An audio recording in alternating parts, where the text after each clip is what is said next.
Sheetla सस्यश्यामला Mataram Vande Mataram शुभ्रज्योत्स्ना पुलकितयामिनी पुल्लकुसुमित द्रुमदलशोभिनी Suhasini सुमधुरभाषिणी सुखदां वरदां Mataram Vande Mataram Vande Mataram. Good morning, students. Today we will going to learn about evolution in circulatory system or transport system. Evolution of the transport system or circulatory system. It means from the beginning to till now how this transport system is developed from the beginning to till today. That is called evolution.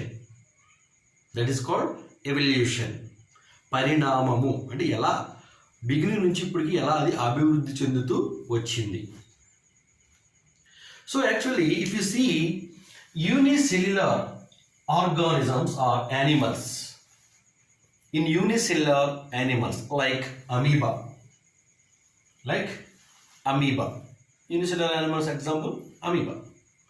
If you see the amoeba, inside the amoeba, for example this is a amoeba.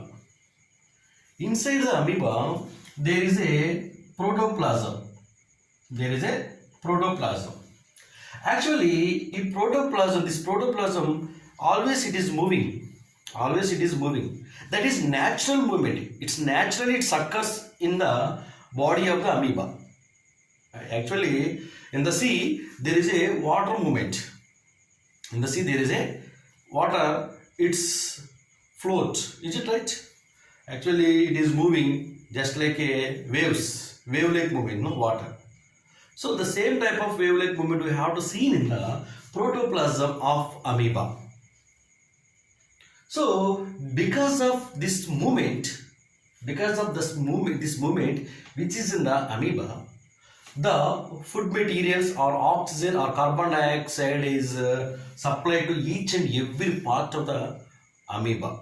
Every part means that is a single cell, and this side and this side, that side, this side, like that. So oxygen is supplied to each and every part of that cell. Do you know this natural movement in amoeba, what we call? That is called Brownian movement.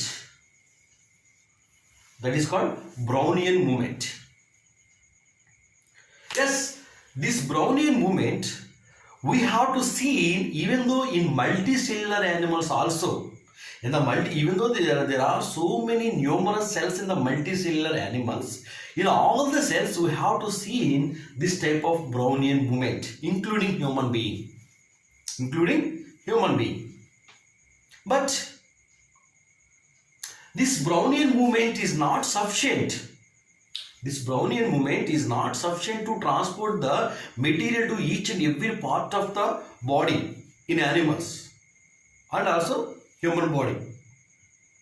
That's the reason in multicellular animals they developed complicated transport system. So what type of transport system they developed in the multicellular animals? We will see one by one. The first multicellular animals, they are parazoans. What are they? Parazoans. For the parazoans, example, sponges. In the sponges, for transport the material, they use seawater. Only. It means that seawater is enter into their body. The seawater enter into body. But when the seawater enter into their body, how this seawater is transport to each and every part of the cell? Do you know? For that, the body of the sponge is having a hair-like structures. They are called cilia or placella. Placella means, for example, this is a sponge. Inside the sponge, there is a hair-like structures. Hair-like structures. They are called placella. So when the water is entered, these flagellas are always they are moving. Because of this flagella's movement, the water is moving from one cell to another cell. So that is one type of transport system. That is the beginning of the transport system in the multicellular animals. What are they? They are using for the transport, they are using flagella. Okay, next. Cnidarians. For the cnidarians, example, hydra or jellyfish. These both are examples for cnidarian family.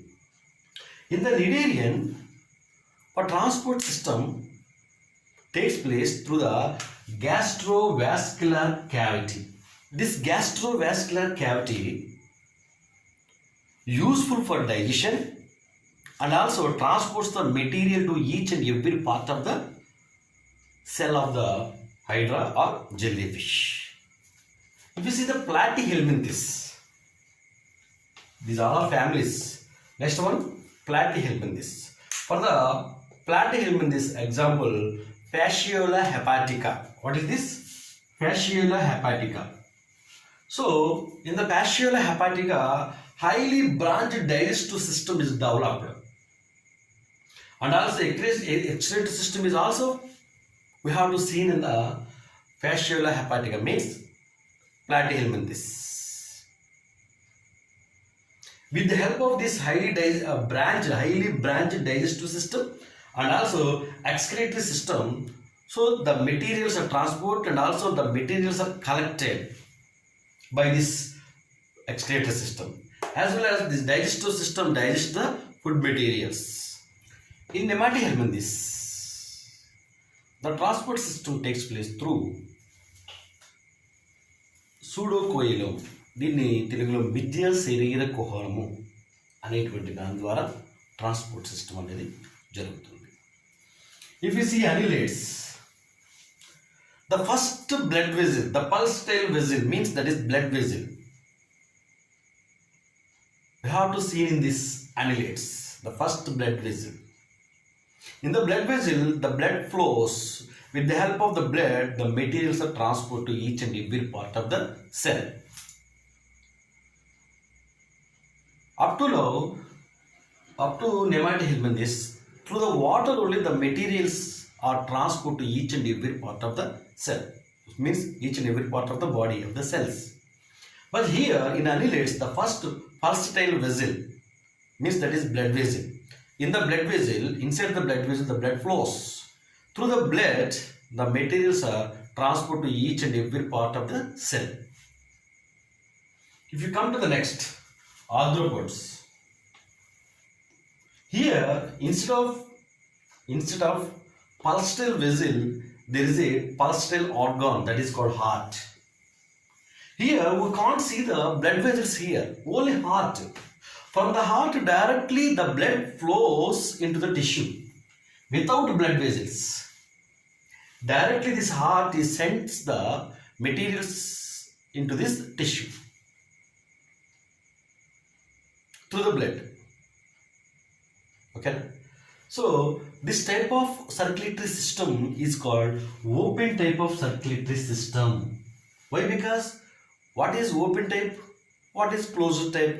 For example, if the blood flows in the blood vessel, this is called closed type of circulatory system. But here, heart directly send into the tissue without blood vessel. Means, for example, if you see the cockroach, this is cockroach. If you see the cockroach, these are hearts, 13 chamber hearts are there in the cockroach. These hearts directly sends the blood into the tissue. Directly send the blood into the tissue without blood vessel. Without blood vessel. These are our hearts. 13 hearts are there in the cockroach. In our body, only one heart. Here, the heart only directly sends blood into the tissue. So the blood is open. The blood is open. We can able to see. But this blood is we can't able to see. When the blood is flows in the blood vessel, that blood we can't see. But here we can see directly. So that's the reason that circulatory system is called open type of circulatory system. But in our body, if you see, in our body, the blood is moves in the blood vessel. Is it right? But we can't see the blood. When you cut our tissue also, we can't see.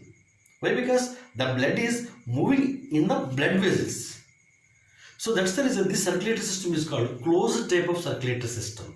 Here this is called open type of circulatory system. For this open type of circulatory system, examples arthropoda. Best example for arthropoda, cockroach. All the insects, mainly most of the insects, and also many molluscs, and also lower chordates. In them we can see the open type of circulatory system. Open means the blood is moving into the tissue without blood vessels. That is called open type of circulatory system. But if you see the closed type of circulatory system, already I told you the blood is moved in the blood vessels. Move in the blood vessels. That is called closed type of circulatory system. For that example, annulates. Already you saw the pulsatile vessel. Means this is a blood vessel. Means the blood vessel moves in the blood. The blood is moves in the blood vessel. So that's the reason annulates also one of the examples of closed type of circulatory system. And also echinodermates, cephalopods, octopus, and all higher animals. In them we can see the closed type of circulatory system. So like that, from the beginning means from the unicellular animals to till higher animals, in the transport system or circulatory system, so many changes takes place. From the beginning amoeba to higher animals. This is called evolution in different families or different living organisms, from the primitive to till now. Okay, next now. Transport of minerals means they are salts. So actually these minerals are called micronutrients as well as macronutrients. Means some of the minerals are micronutrients, some of the minerals are macronutrients. Means ఏదైతే ఎక్కువగా మొక్కకు అవసరమో that nutrients are called, means that minerals are called macronutrients. ఎక్కువగా ఉపయోగపడితే వాటిని macronutrients అంటారు. But some of the nutrients are very less useful to the plant. They are called micronutrients. Actually these nutrients, where it is in the soil. From the soil through the root hair, these nutrients, means these minerals are entered into the plant body. From the soil, in the soil there are some roots. With the help of this root means on the roots there are hair-like structures, they are called root hairs. With the help of root hairs, these minerals are entered into the xylem, plant xylem. Okay, right? Actually salts are in the form of electrically charged ions. అంటే ions లో కూడా ఉంటాయి salts ఎప్పుడు కూడా. ఎలా means, for example, NaCl, this is a salt. NaCl, electrically charged ion means Na plus and Cl minus. These are called electrically charged ions. Like that, MgSO4, magnesium sulfate, Mg2 plus and as SO4 2. These are the electrically charged ions. So in the form only, the salts are entered into the plant body through the root hair. But here, there is interesting thing. Through the root hair, how the salts are actually all the materials are entered to the plant body through the root hair with the help of the process is called diffusion. By the diffusion, is all the materials are entered into the plant. But the salts are not simply entered into the plant body through the root hair by the process of diffusion. Here, there is another energy process is participated, that is called cytoplasmic energy. Instead of diffusion, what process is useful? Cytoplasmic energy is useful for enter the nutrients, means minerals, into the plant body. The simple energy, that is called diffusion. Diffusion is not sufficient to enter the ions into the plant. The cytoplasmic energy is useful for sending to the minerals into the plant body. Okay. So when these nutrients or minerals are entered into the xylem, from the xylem it is supplied to each and every part of the plant. Sometimes it sends to phloem tissue also. These minerals are entered into the phloem tissue also. So like that, these minerals are very useful to the plant. Even though some of the minerals are micronutrients, some of the minerals are macronutrients. Okay. Next, transport of manufactured food. Transport of manufactured food అంటే మొక్కల్లో తయారైనటువంటి ఆహారము ఏ విధంగా supply చేయబడుతుంది to each and every part of the plant body. So actually when the plants are preparing their own food in the leaves, from the leaves it's supplied to the each and every part of the plant body, then only the plant can be alive. Is it right? How this food is supplied to each and every part of the plant? If the water supplied to the each and every part of the plant body by xylem, but food through phloem tissue, through phloem tissue. So if you see the leaves,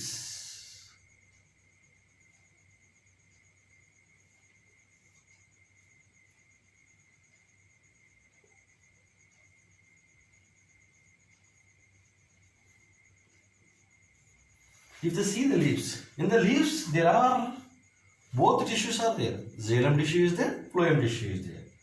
Means in the phloem tubes are there. They are called CV cells, CV tubes. So when the plants leaves are preparing their own food, the food is accumulated in the leaf.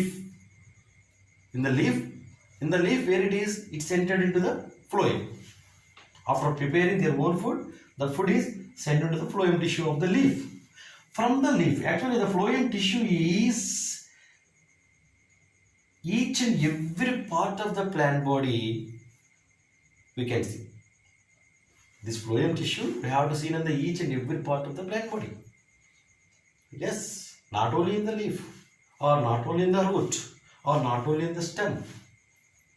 This phloem and xylem tissue we have to see in the each and every part of the plant body. So when the food is accumulated in the leaf, after preparing their own food, the food is entered into the each and every part of the plant body. How? Through the phloem tissue. Through the phloem tissue. So if you see whether the phloem tissue is supplied the food materials to each and every part of the plant body. Every part of the plant body. So actually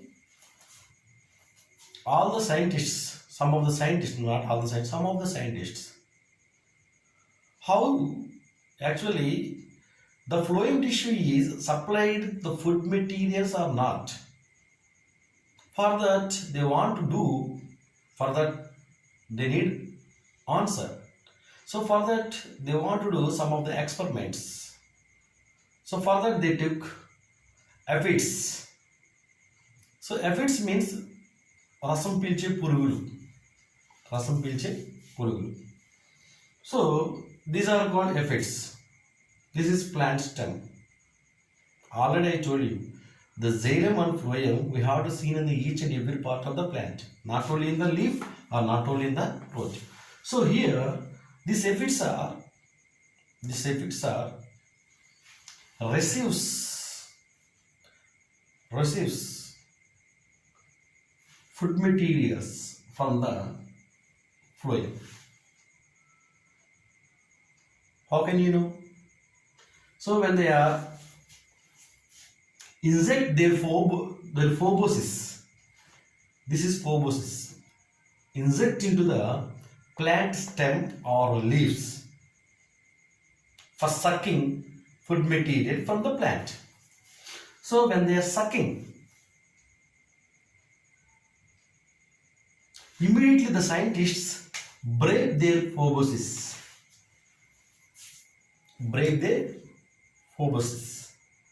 Then when they break their phobosis, this part of phobosis, in the part of this phobosis there is a pressure. With the pressure, some of the drops comes out.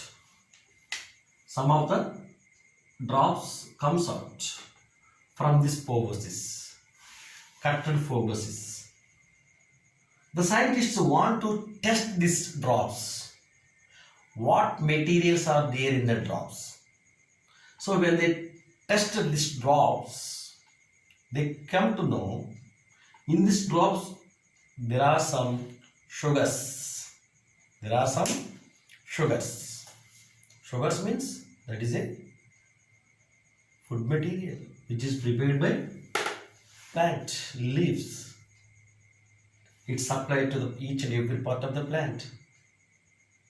Actually, now after tested this drops, they want to know this phobosis where it is entered. Then immediately they checked. This phobosis is entered into the phloem tissue. From the phloem tissue only the drops comes out. It means this aphid send this phobosis into the phloem for sucking food material. So when the phobosis they find out in the phloem, from the phloem only the drops comes out, means the sugar drops comes out. So because of that reason, the phloem transports the food material. The phloem transports the food material. If you observe where there is aphids on the leaves, there if you touch that leaves, we can feel some of the sticky material. The leaf, it looks like a gum-like material we have to find out on the leaf. What is that gum-like material? That is honeydew only. Why? Because the leaf, it looks like a gum-like material we have to find out on the leaf. What is that gum-like material? That is honeydew only. Why? Because when they are sucking this, that all the sugars or amino acids they cannot assimilate in their body. The excess amount of glucose or amino acids they are excrete on the leaf. They excrete on the leaf. So that's the reason when we touch the leaves are like a sticky. The leaves look like a sticky substance. Jiguru లాంటి పదార్థం ఆకు మీద మనకు కనపడుతుంది అన్నమాట. That is not jiguru. What is that? That is called honey dew.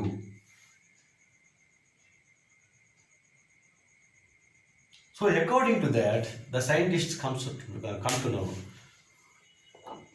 the food materials are transported by phloem tissue. One more important interesting experiment is also is there. For example, this is a plant stem. This is a plant stem. If you cut the bark,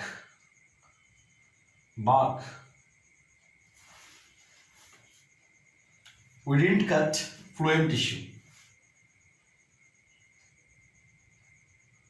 First we didn't cut phloem tissue.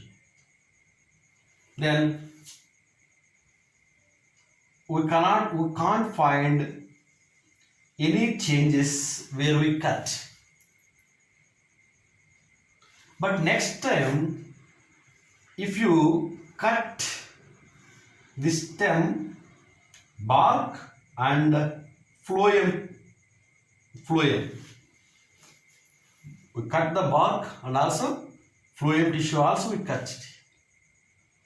It means when we cut nearly means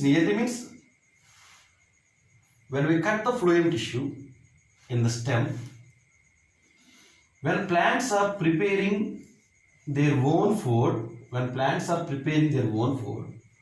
through this phloem tissue, the food materials are entered into the stem.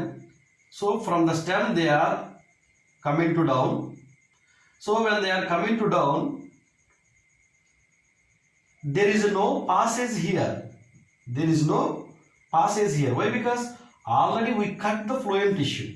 So that's the reason what will happen. There is no way to go down. So that's the reason here where we cut on the top side of the stem, we can find some of the bulging point. అంటే ఉబ్బినటువంటి ప్రాంతాన్ని మనం గమనిస్తాం అన్నమాట. But downside we can't find any change. Why? Because the food is traveling from up to down. Why? Because the food is accumulated in the leaves. So that's the reason. If it is phloem, so we can't find any changes where we cut on the top of the cutting point. We can't find any changes. But here we cut the phloem tissue. So when we cut the phloem tissue, there is no way to go down the food material. So that's the reason the food materials are blocked here, and the part where we cut, the upside part, it bulges. The upside part. So according to that, we will come to know the food is supplied through the phloem tissue.